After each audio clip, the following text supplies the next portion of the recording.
Financial leadership is changing. CFOs no longer record history. They make history.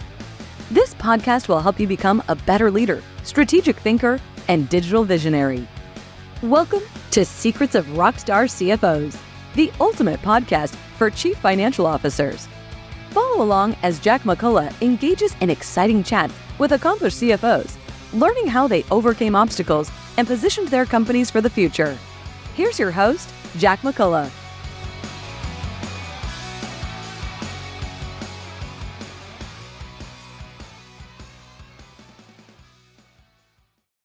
Hello, everyone, and welcome to the Secrets of Rockstar CFOs. I'm your host, Jack McCullough, and we have a phenomenal guest today, so we're going to get right into it. Rock on. Well, my guest is someone I've known for a while, and an interesting story about her that she may not be aware of is I published a book called Secrets of Rockstar CFOs, and it was largely from things that she shared with me when she spoke at a conference several years ago, the first time we met. So, if it generated more money, I'd give her some royalties, but it wouldn't add to very much. The guest today is Gina Mastantuono. She is the CFO of ServiceNow. Gina, welcome to the Secrets of Rockstar CFOs. Thank you, Jack, so much for having me. And I didn't know that story. I love it. Thank you so much for sharing it. Yeah, it was a great book. And I know you know that we met at the MIT event, and you were on a panel with the CFO of JetBlue, and you were both so fantastic sharing sort of what it means to be a modern CFO. And I took copious notes, and years later, a lot of it ended up in the book. So, oh, I love hearing that. Thank you so much. Cool. Well, when we met, you were with Ingram Micro, and I had you sort of as a person who was going to retire at Ingram Micro. It's rare to meet somebody who loves what they do so much. And about 4 years ago, a little more than that, I believe, you joined ServiceNow. So maybe you can share a little about what ServiceNow does at the 10,000-foot level, because when you joined, I said this has to be someplace special. Oh, well, thank you. ServiceNow is very special. We are a wildly successful enterprise software company, Jack, that really turns the mundane offline processes at work and at the enterprise into beautiful digital experiences. And so we were founded in 2004 by Fred Luddy, an incredible man, by the way. And he believed that technology should serve people better at work. Think about how technology has really helped us in our home lives. Well, why can't it do that exact same thing at work? And so we started by digitizing the IT help desk. And fast forward to today, we're across enterprise, so across the entirety of the company platform that modernizes processes throughout the IT organization, the HR organization, customer service, as well as application development. We have generative AI capabilities as well as process mining and machine learning built into the platform that really helps people at work do their jobs better. And it's our 28th anniversary this year. We're now a Fortune 500 company and have achieved our goal of surpassing 10 billion in revenue run rate last year in 2023, which few other software companies have ever done. And actually, in prepping for this podcast, I did some research. And since going public back in 2012, so 12 years ago, we've had growth in excess of 22%, subscription revenue growth in excess of 22% for each and every of those 47 quarters consecutively. And only 3 of those quarters was the growth rate below 25%. And so it's testament to the success, and I think really the power of this incredible company and the culture and the people, right? The people are what execute or who execute the strategy. And so our culture is second to none, and it's full of big dreamers and innovative leaders. We've been named Glassdoor Best Places to Work, #3 in the US, American Opportunity Index, #5 overall in America, #1 in software, and several years as one of Fortune's most admired companies. And so, yes, it's an incredible place to be. We're led by the greatest CEO in the business, Bill McDermott. And I think has the best leadership team in the business as well. And we have no plans on slowing down. And so I loved my time at Ingram. You're absolutely right. I didn't think I'd leave either, but the opportunity at ServiceNow was just too big to turn down. Yeah, I have an investment strategy. I'm just going to invest in companies where you're the CFO.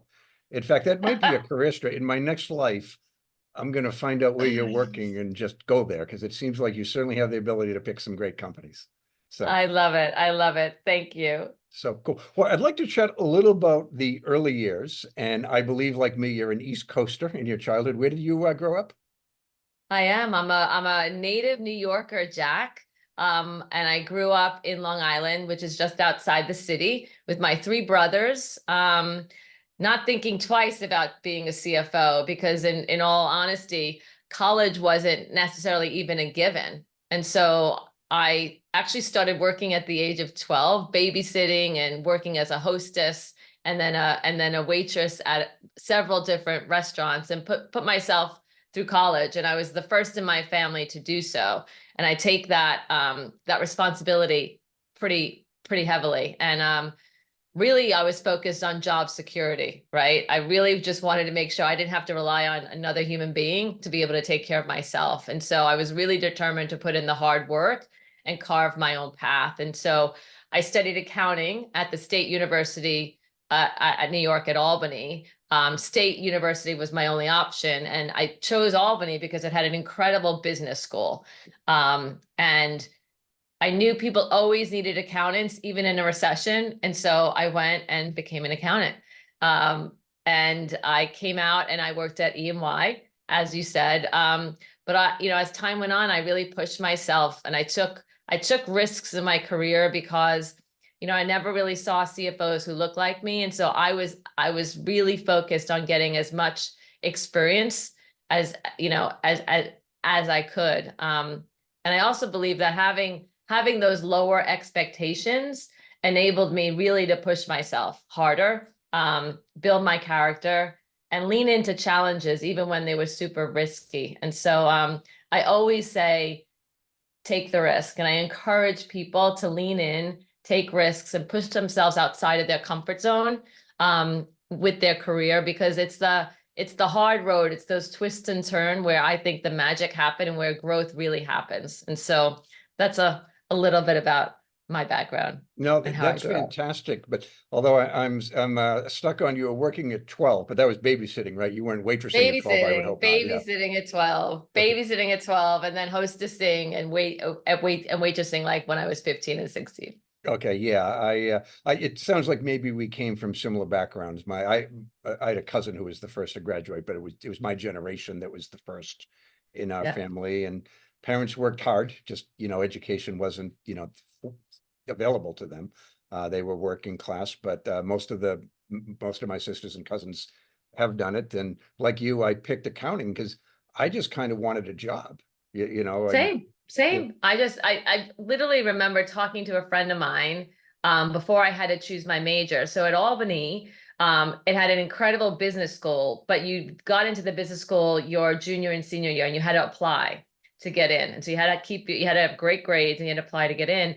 But as I was choosing my major, I was torn between accounting and one other major. And I remember talking to my friend, and he was like, they always need accountants, even in a recession. And that just like clicked. I was like, I just want to make sure that I have job security. Best decision I ever made, by the way. But yeah, so it sounds like we're very similar. Yeah, and that's great advice, by the way.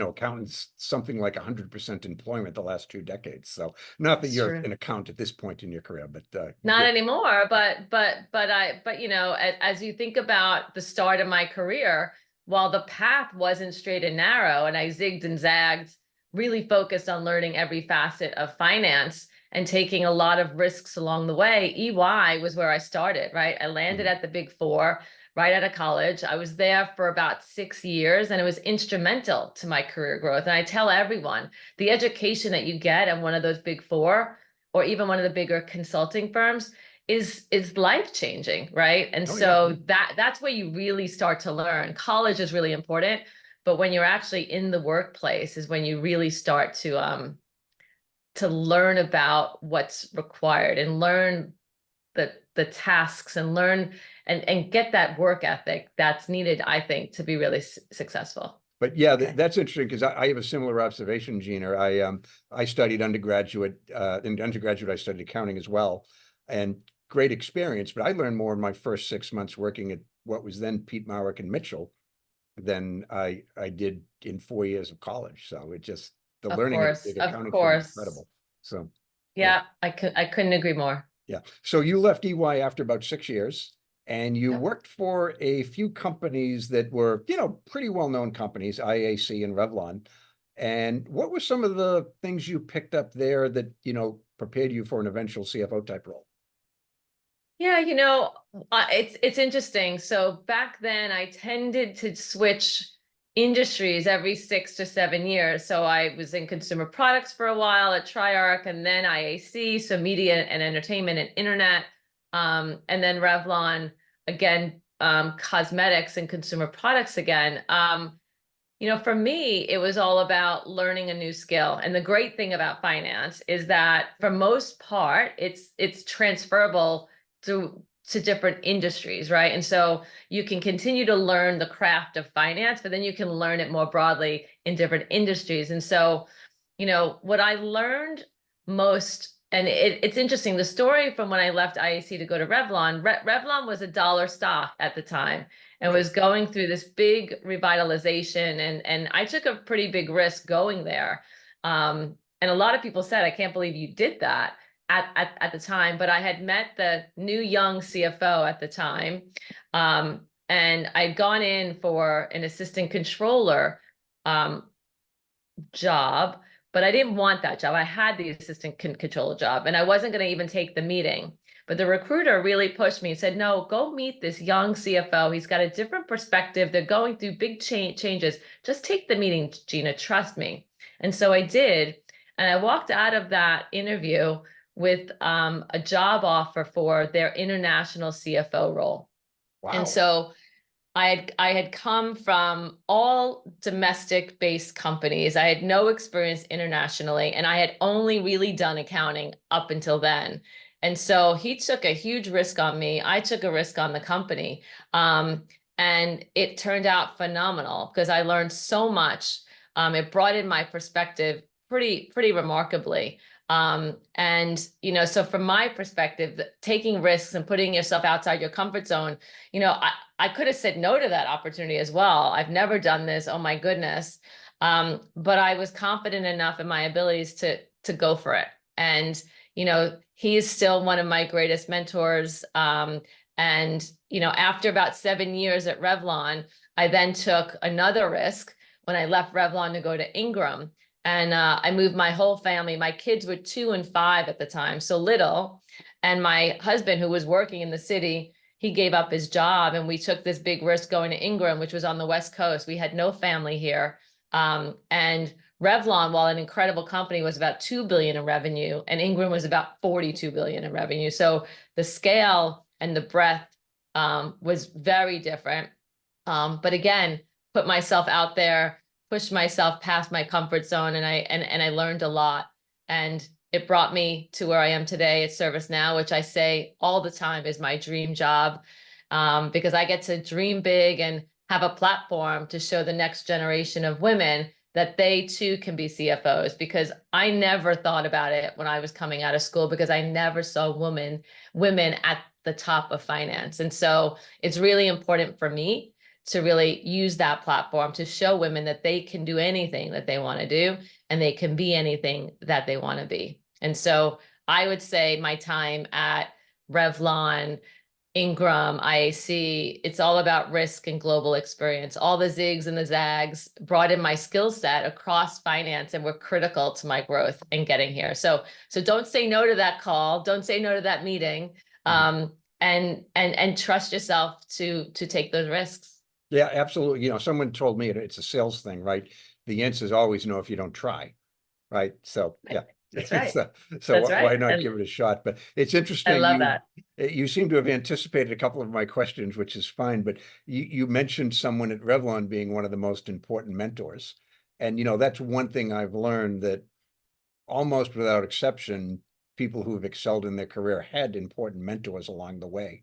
Have you had any, whether they be in finance and accounting, or even a lot of people have actually told me that their mother or their father was their most important mentor? But have you had any mentors that influenced you? Well, the one I'll say about my mom and dad, while education wasn't like top of mind growing up, they instilled in me an incredible work ethic, right? So first and foremost, I also believe that you can't be successful and you won't be successful without putting in the hard work. And so they absolutely instilled that in me.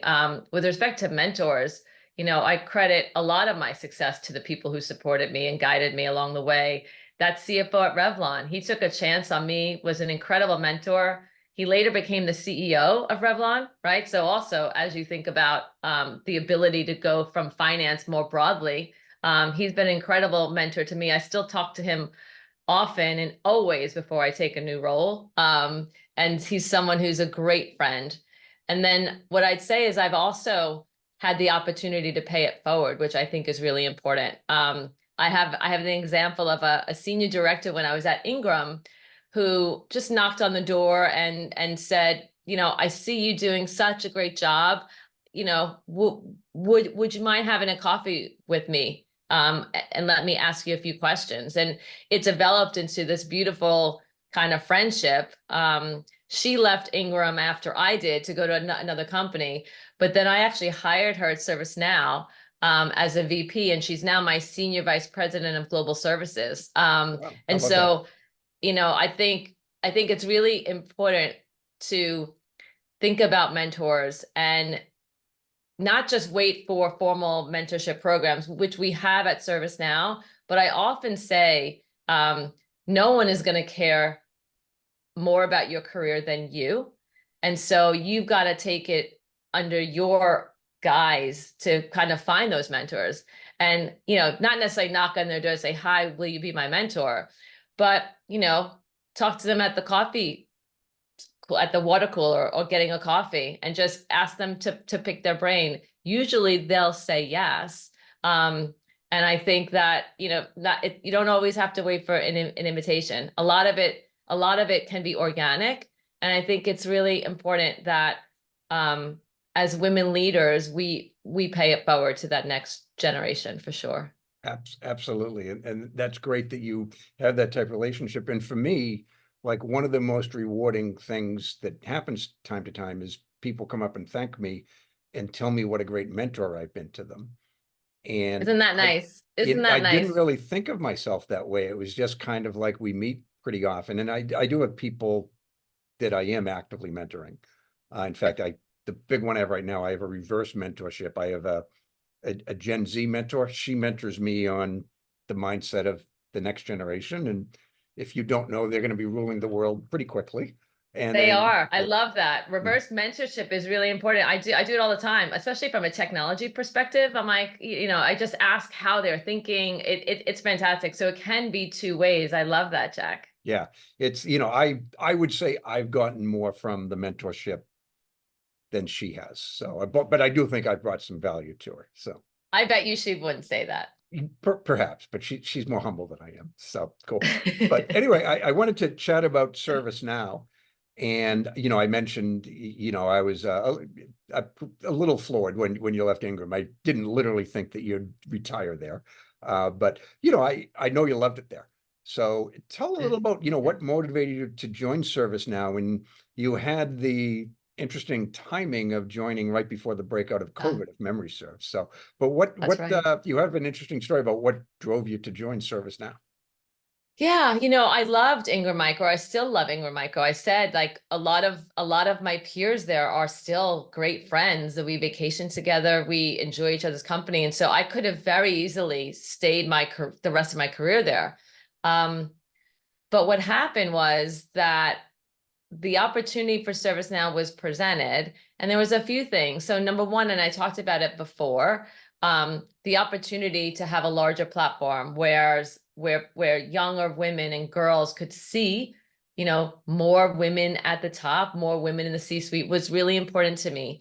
But the other, obviously, very important side of it was the opportunity that I saw for ServiceNow, the platform, the technology, and the ability to really, make work better for people, right? Just was super resonant to me. And so, yes, I joined in January of 2020, so right before the pandemic. And what I'd say is the pace of innovation here is just incredible. And I love that about ServiceNow. And, I said earlier that back earlier in my career, I used to change jobs every 6 to 7 years, kind of the 7-year itch, and I would change industries to continue to learn and develop. Well, at ServiceNow in tech, the pace of innovation is so fast. Like you're always learning. You have to keep up. And I love that about this place. And yeah, so I joined in January 2020, just before the start of the pandemic, about 60, 70 days in, and we all went home, and we had to transition immediately to work from home. And I was very young in my journey here and had to start to build relationships with the employees, my peers, my investor base, right? All remotely. And so it's one of my proudest accomplishments in my career, because I truly believe that I and the whole leadership team here navigated that period of time so well. And it wasn't an easy thing to do. And so if I just look back at where we were in 2020 versus where we ended 2023, right? So 4 years, we doubled our revenues, right? So we went from about 4.5 billion in revenue in 2020 to just under 9 in 2023.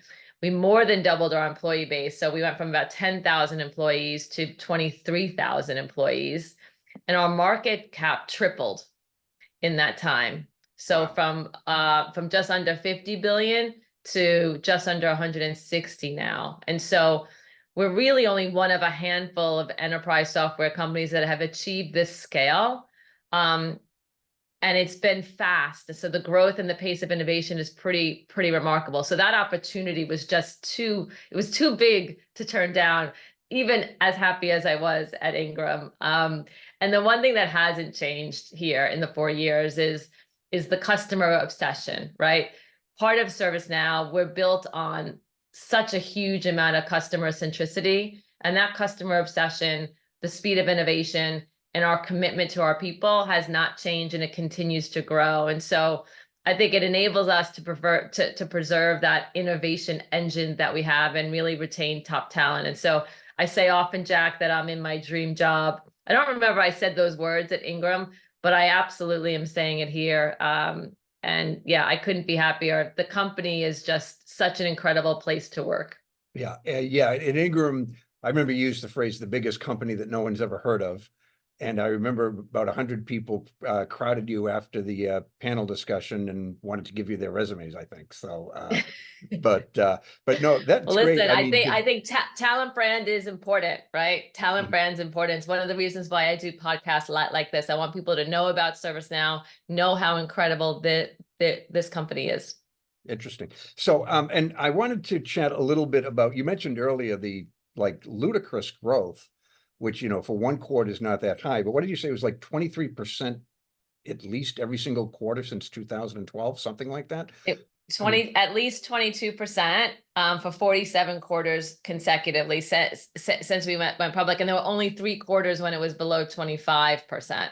And so it's pretty remarkable growth for sure. I mean, it's crazy because just your customer base and the tech space generally it's night and day. It's so different than it must have been like in 2012. So you must have one of the most innovative cultures of any company out there, right? I mean, you're clearly listening to your customer demands, and you've got the ability to adapt quickly, because you've got, in your position, you've got a lot of little startups nipping at your heels.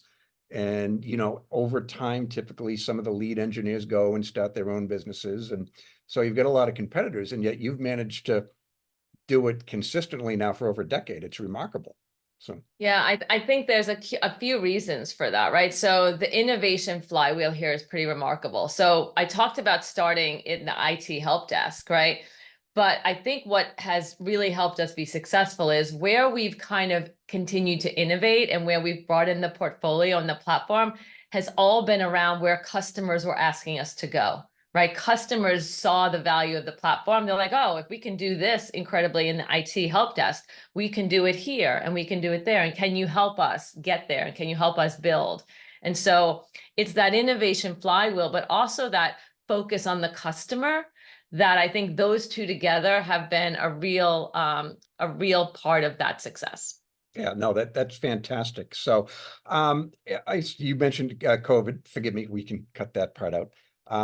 But let's talk a little about the team, because you inherited what sounds like a world-class finance team, and yet you've had your chance to develop your team, and the company continues to evolve and grow. And I just am curious what your philosophy is on building, a world-class team in this environment. Yeah, it's talent is so important, Jack, right? It's imperative that we find the right talent. And I did inherit an incredible and a world-class finance team, but at the same time, it's turned over a little bit as well. I had two of my lieutenants, incredible women, by the way, who went on to be CFOs of their own companies. And so at the same time, I think it's really important to find the right skills to help innovate and to really build a team that operates really well together. You can have a subject matter expert, a great chief accounting officer who's great at accounting, a great head of tax and treasury, great head of FP&A. If they're not working together as a leadership team to help solve problems and connect the dots, then it's not operating as effectively and it could be. And I say this all the time that one of the reasons why the role of the CFO, I believe, has evolved so much is that we're one of the only folks, apart from the CEO, who really has a bird's eye view across the entire enterprise. And so because of that, we have that responsibility to help connect those dots.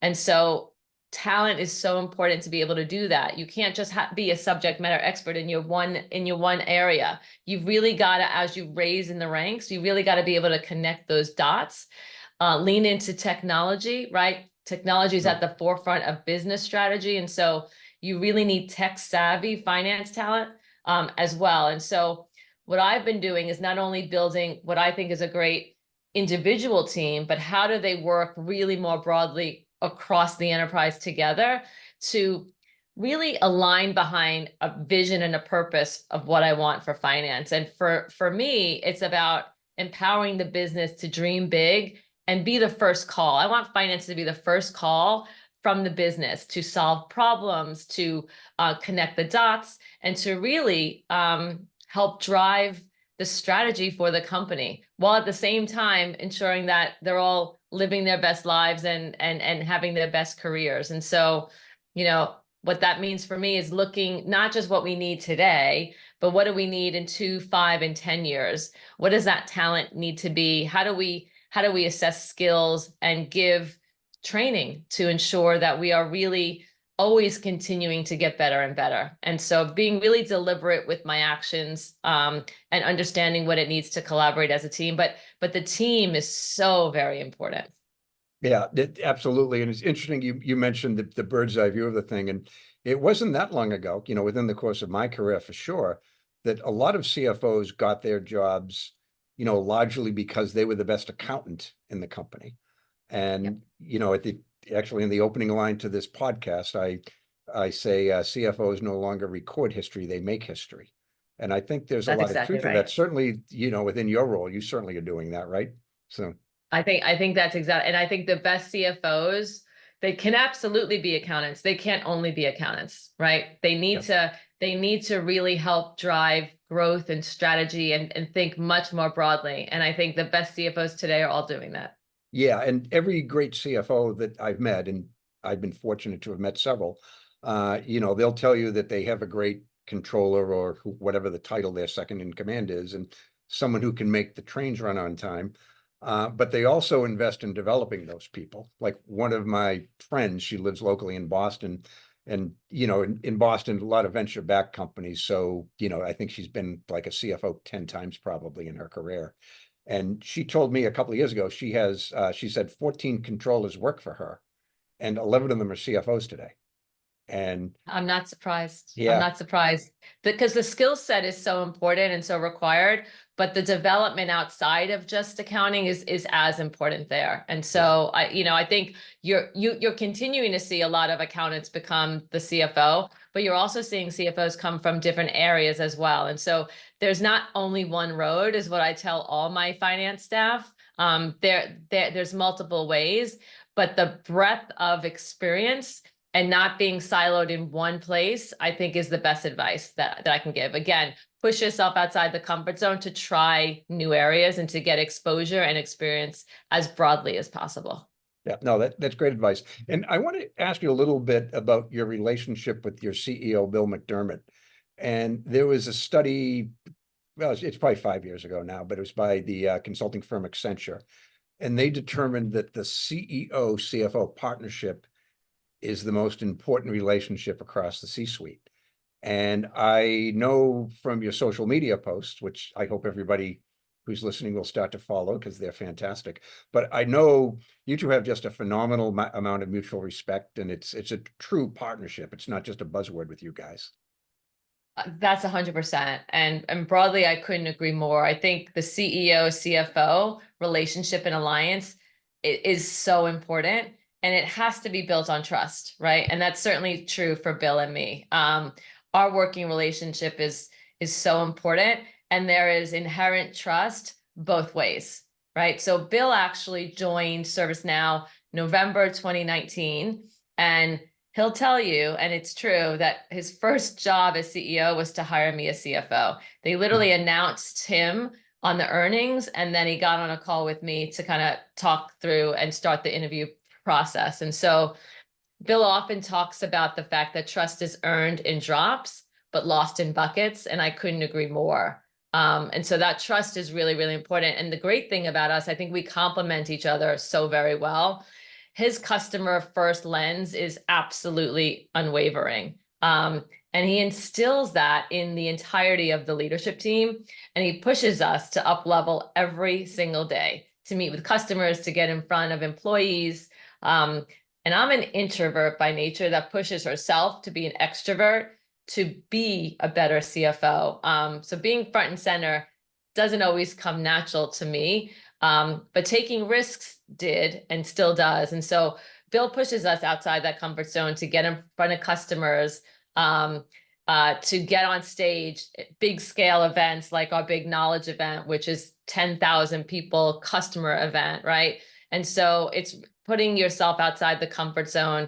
So I think we complement each other quite well. And I think leaning into the work never stops, right? There's always room to grow and develop and learn. And so I think, and as we said before, the role of the CFO is not just about reporting the numbers, which is very important, but it's so much more than that, right? And being front and center and pushing myself outside the comfort zone to be a face for the 23,000 employees we have is really important to me.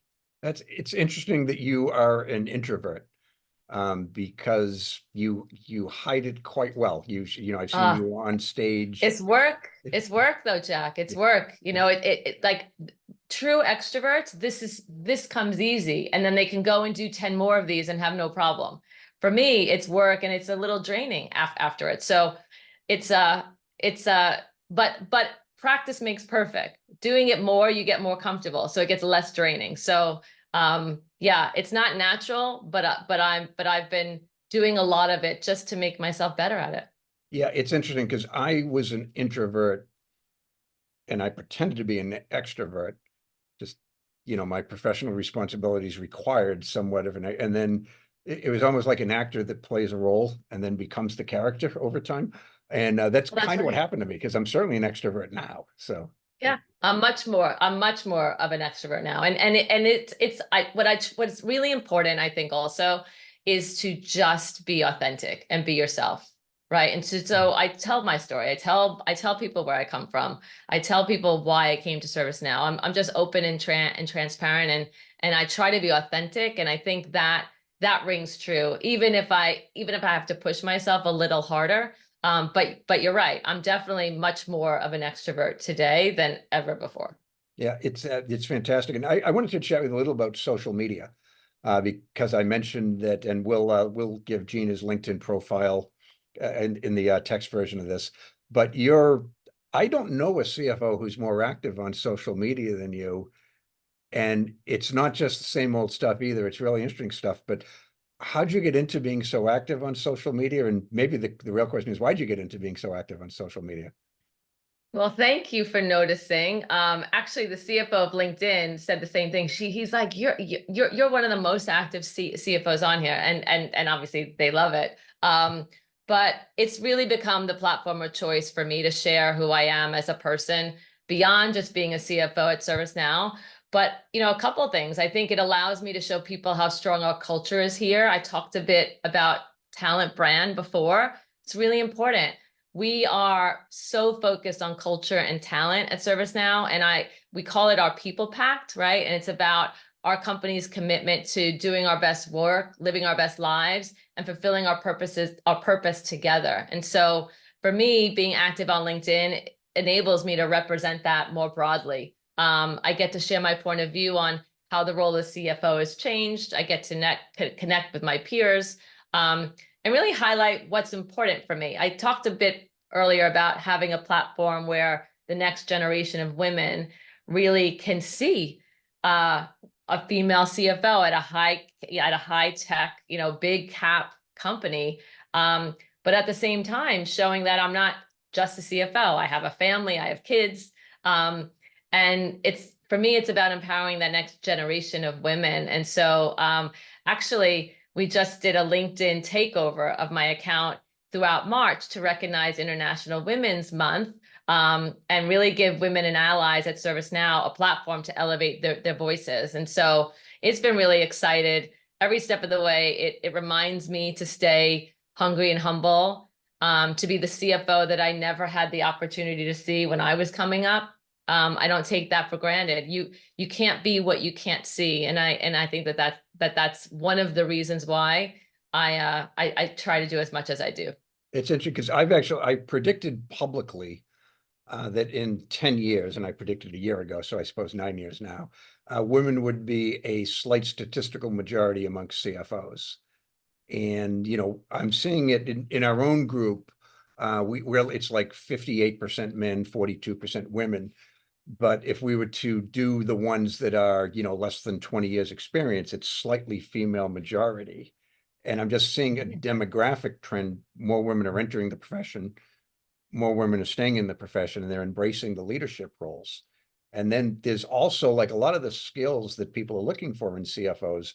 I don't want to say one gender is better than the other at it, but the communication, the collaboration style, the strategic thinking, the inspiring trust. These are areas that women do really, really well in. So I just think with the evolution of the job and some demographic trends, and thanks to role models like you, that, even if I get it wrong by a couple of years, I think that the change is inevitable. So.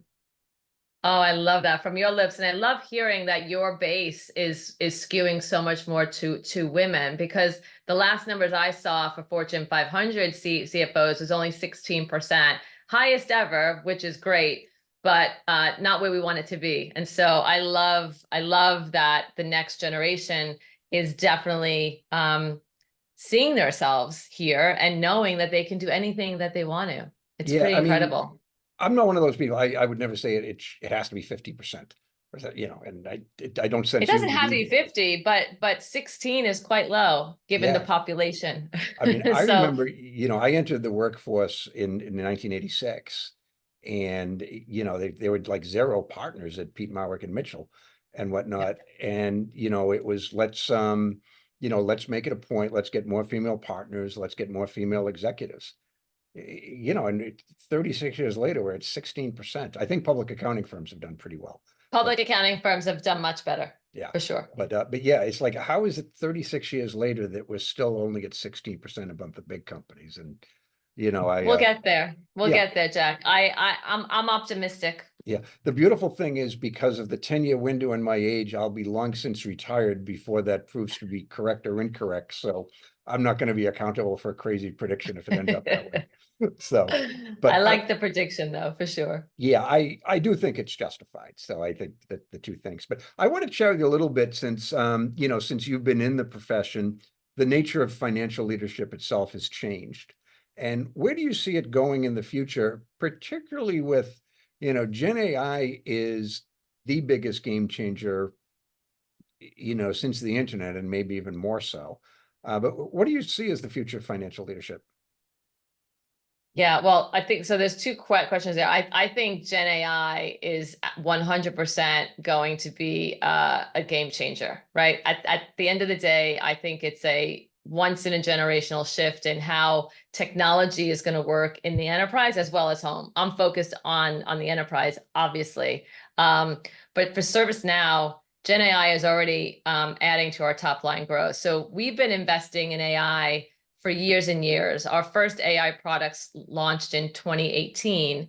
And we've been at one of the first acquisitions that I actually greenlit when I got here in 2020 was an acquisition of a company called Element AI, which brought, 100+ incredible AI scientists into ServiceNow.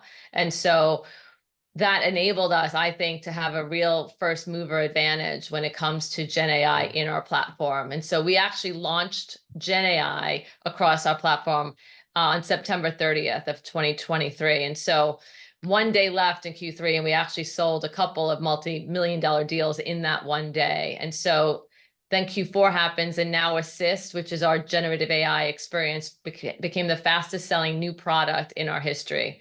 And so we're absolutely seeing a revenue uplift that is meaningful and equally justifiable to customers because the value that we're unlocking for them. And so we are actually expecting our Gen AI, and we are customer zero for all of our products. And so we've actually launched these Gen AI SKUs in about 15 use cases, and we're expecting, over 5 million in productivity gains just in 2024 alone. And this is, 1 quarter into the innovation.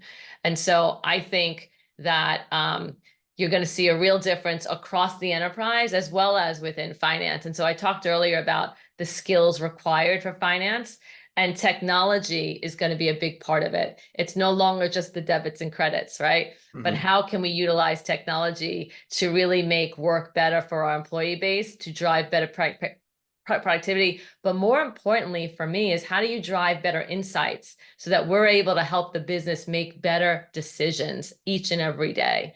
And I think Gen AI is going to be a big part of that. It's early days so far, but you're absolutely right. Yeah, I don't know about you, Gina, but did you know what Gen AI was 3 years ago?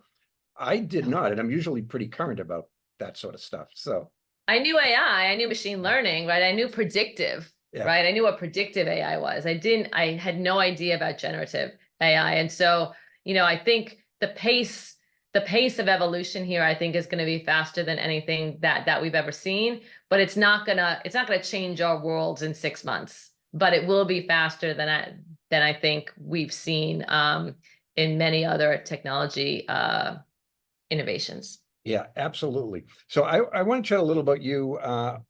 You're on 2 public company boards, and you're a CFO for a public company, for a highly visible public company. So you have a lot going on. And I know you've sort of mastered the work-life balance thing, or at least from what I can tell, but any secrets you can share about doing that? I don't know about master, right? But I'm on 1 public board and 1 private board, okay, as well as ServiceNow, just to clarify. But I don't know about mastering. And I think the whole thing about work-life balance is it's never a balance, right? It means that everything is 50-50, and that's never the case, right? And so mental health and well-being are critical to the success. So we've talked a lot about my focus on health and well-being. My exercise and quality time with friends is really, really important. But during earnings, that always takes the back seat. And so it's never evenly balanced, but you just have to be okay with when you're with the family, you need to be present with the family, not on the phone, not checking emails. When you're at work, you need to be focused on work. And you got to take care of yourself. I say all the time, what do they say on airplanes? You got to put your oxygen mask on first before you help anyone else. And so I tell folks all the time, you got to give up the guilt and be present when you're present. I talk to my kids all the time about what's important. I got this advice earlier in my career. I was at, forget where I was exactly. I think I was at Ingram already.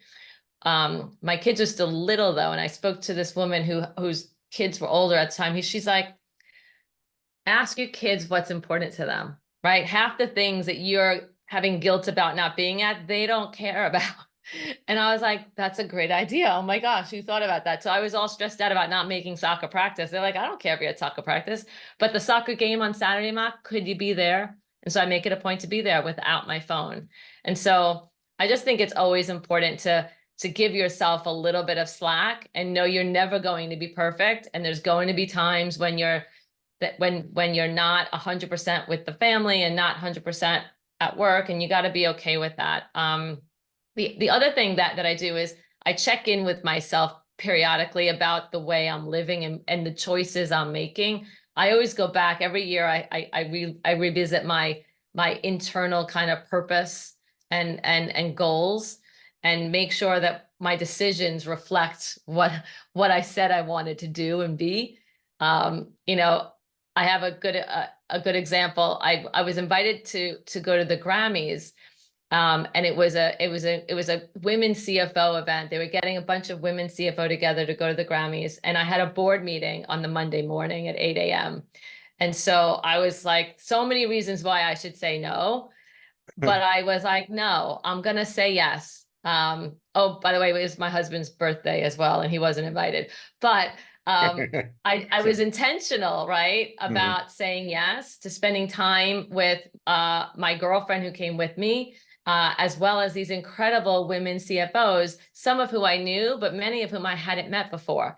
And so, I think it's important to kind of always know that you got to give up the guilt and be who you are, be authentic to what you want out of life, know what you want, and then, check in every few months to make sure that the decisions you're making reflect the person that you want to be. Cool. And was this the most recent Grammys? It was, and how amazing, because it was the night of the woman, that Grammy night, right? So it was very, very cool. Well, yeah, Tracy Chapman was the big reason for me to tune in. So I didn't know she was, and I didn't know that she was going to be there. It was a surprise for me, and she was the first one on. So it was an incredible experience across the board. She used to play before she was famous. She went to Tufts. And not that I knew her, but she used to play in the subways. You'd throw money in the open guitar box. It's like, who would have thought that she'd grow up to be such an icon later? But such an icon. Woman. I'm sorry. She was incredible. Yeah. No, I was going to say her performance was incredible. Yeah, you mentioned it was the woman thing, and I have to admit, it wasn't until recently I thought Taylor Swift was a guy. Jack, until she started dating, I mean, I apparently there's somebody named Taylor Hicks who won like America's Got Talent or one of those shows. Okay. He's a country singer. Apparently I had confused the two.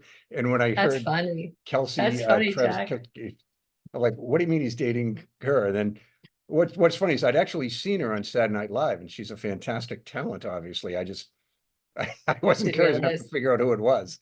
So, oh, that's so funny. Yeah. That is very funny. Yeah, my nephews and nieces think I'm kidding. You clearly don't have young kids. Yeah, well, you may know, I have two special needs kids. They're both autistic. So yeah. Oh, I did not know that. Yeah, they it's a life-altering thing, but yeah, they don't keep me current with pop culture. They're How old are they? 21 and 19.